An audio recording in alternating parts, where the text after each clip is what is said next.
Benigno S. Aquino High School sa Taguig, bukod tanging public school sa Metro Manila, napasado sa 2022 Program for International Student Assessment o PISA.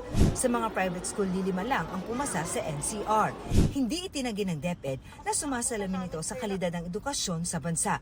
Pero tumaas naman daw ang score ng mga estudyante sa PISA mula 2018 hanggang 2022, bagamat low proficient pa rin. Ang PISA ang sumusukat sa abilidad ng mga estudyanteng 15 taong gulang sa pagbabasa, math, science at iba pa. Mga lugar na apektado ng tagtuyok dahil sa El Nino, darami pa ngayong buwan. Sa forecast ng Pag-asa, 24 na probinsya sa Luzon at isa sa Visayas ang makararanas ng drought o 3 magkasunod na buwang lubhang mas mababa kaysa normal na dami ng ulan. 17 probinsya ang maaapektuhan ng dry spell, habang 10 probinsya ang may dry condition. Marisol Abduraman, nagbabalita para sa GMA Integrated News.